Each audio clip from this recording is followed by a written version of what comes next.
Hey guys, so I want to talk a bit about my version of self-help, and the core of which is personalization. So when I work with clients, I tailor all my approaches to who they are, their personality, their goals, their desires, who they are as a unique person, because that's what I've seen have the most success. This is backed up by my own weird self because a lot of the choices I've made, a lot of people wouldn't, and yet that's what's given me some of the greatest happiness. So, one of the main concepts to understand here is personality. Personality is a combination of how someone's feelings and thoughts intersect to produce behavior. This is usually based on 5 or 6 major traits that are broad categories for measuring human behavior in one way or another. So not everyone approaches personality in this way, but when I read through personality profiles and the measurement devices and how personality is explored, I boil it down to 2 things, emotions and intellect. So it is how you feel and how positively or negatively, but also how intensely. And it's how you think.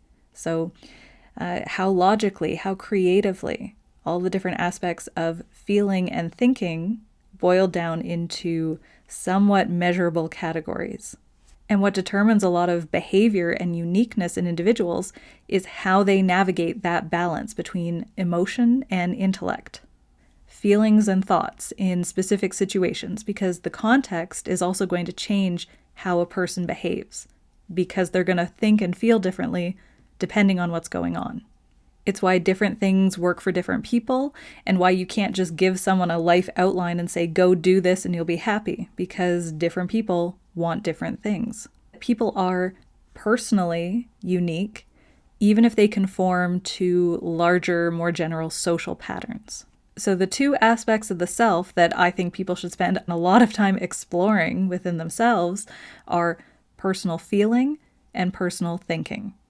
Personal feeling is pretty much where everything starts. It is your motivation to do anything. It's partly an internal engine, like waking up on the wrong side of the bed, like how you feel doesn't really make any sense. There's no reason for it. You just feel the way you do. But it's also partly external and reactionary because you're responding to stimuli around you. Someone does something and you feel a certain way about it. Big thing to understand here, which leads into a lot of different topics, a lot of different areas, is that you feel how you feel, but your feelings might not be beneficial, sensible, or even correct to the situation.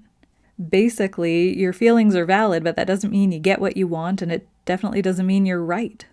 Personal thinking is how your mind interprets logically and creatively everything that's going on around you. It is your natural and learned thought patterns and your ability to either strengthen certain pathways or to find new ones. Because you want some well-established roads. You want some familiar territory whenever you're trying to make a decision or make sense of something. But you also want the ability to go around and figure out a different way of doing things. If how you're thinking about something is actually what's getting in the way, you need the ability to take the mental path less traveled to find a different solution or approach things differently. Same as before, your thoughts are valid. You think the way you think, but that doesn't mean that the way you're thinking is beneficial, sensible, or correct to the situation. With personal feeling and personal thinking, you want the ability to be adaptable, but you also want some stability. You want to take into account what thoughts come up, what feelings come up, but then you also want to be active in your own direction for your behavior. Because thinking in absolutes, in all or nothing paradigms, is just antithetical to being mentally and emotionally healthy. There will always be nuance to your thoughts and feelings. So get used to figuring yourself out because it's a useful skill that you're probably going to need. And an important point to keep in mind, and remember this is coming from a hypnotist, is that you feel the way you feel to a certain extent, but you've also been taught how to feel and what to feel. And similarly with your thoughts, you think the way you think, but you have also been taught to a certain degree what and how to think. Always pay attention to how you feel and how you think, because wherever you go, there's pretty much always someone trying to manipulate you. And if you don't recognize it and you're only seeing the outcomes in your thoughts and emotions, it makes their job a lot easier. Now, another point about the order of operations here, everything starts with emotion, because emotions are quicker. You want revenge before you plan it. You fall in love before you realize you shouldn't. A lot of times people like or dislike someone way before they know if they're the type of person that they should like or dislike. And it's all because emotions spring up and react quicker than you can logically understand them. So you feel something and it affects your thoughts, which in turn affects your emotions. And then in turn that affects your thoughts again. Like your emotions and your thoughts are in this constant feedback loop, always affecting each other.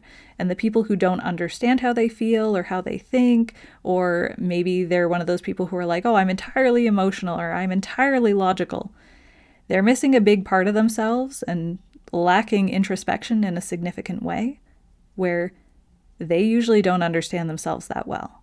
You are always feeling and thinking. If you don't understand your thoughts or feelings, it is so much harder to regulate yourself and get a grip on who you are and how these things affect you, affect your behavior, that they end up causing so much chaos, both internally with the core sense of self and externally with your interactions with people. You can call them whatever you want, but emotional regulation and thoughtful direction are two skills that you really want to learn if you want life to get easier, if you want communication and interactions and relationships to get easier. All of this is just a way to conceptualize and analyze your own thoughts and emotions so that you know internally what is spurring your behavior, and then you can either use them to a greater benefit or you can pull yourself back if they're being a detriment. You want all aspects of yourself working in harmony to make your life better. But you can't do that if you don't recognize or don't understand two of the most major ones. No one thinks and feels exactly the same way you do. And so if you don't even understand this about yourself, how are you really going to understand it about others? Now, bigger picture, personal perspective. It's how you interpret your emotions and thoughts together to make sense of the world. Everyone has their own worldview. There's always going to be some form of nuance between how people view everything. And this is foundational to self-help, life improvement, relationship building, because how you're perceiving things, how you're seeing things, is dictating how your thoughts and emotions are responding. You can take two different people, put them in a very stressful situation, and the person with a worldview that can use that situation to benefit themselves is much more likely to benefit themselves. They're going to turn that situation into something useful, into something meaningful. How you're perceiving the world is also influencing your thoughts and emotions, which in turn is going to affect your perspective. And again, back and forth, it never ends. So if you've got a personal perspective where when you're confronted with something, you're unable to adapt, you're unable to use it to your advantage, you're just unable to deal with it, how do you think that's going to affect you? This isn't really about changing yourself or changing into someone you're not. This is about figuring out how to make your personality and your perspective work for you in order to get the maximum benefit out of life. It's about taking that core self and figuring out, how do I want to approach this, and taking an active role in taking control of your life. This is empowerment. This is how people go from one person to seemingly an entirely different person, and yet that core of self is still there. They just figured out a better way of doing things. Because your own personality can be your best friend or your worst enemy. So what are you doing in order to make all the different parts of yourself work together? What things do you want to change? What things do you want to bring with you? And how much change is always up to you. Your own personality is like having 5 versions of yourself talking at once. Either learn to get along or get new friends. That's really how you progress. So this personal perspective, this interconnection of feeling and thinking and fully understanding how linked they are as like a web of two-way streets everywhere, all over the place.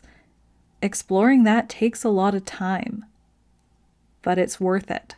The amount of personal growth I've seen in clients, it's always amazing to me. And I'm someone who has drastically changed things up over the years. If I find I'm not happy, I'm not afraid to change. I keep that core self. But, if I want a better way of doing things, I go out and I find a way. And starting from a place of looking at personality as feelings and thoughts, I think it's one of the best places for people to start. You need to understand these things about yourself because they are ultimately what produces behavior. Because even externally, when you have several people exhibiting the same behavior, their mental and emotional reasoning for doing so might be entirely different.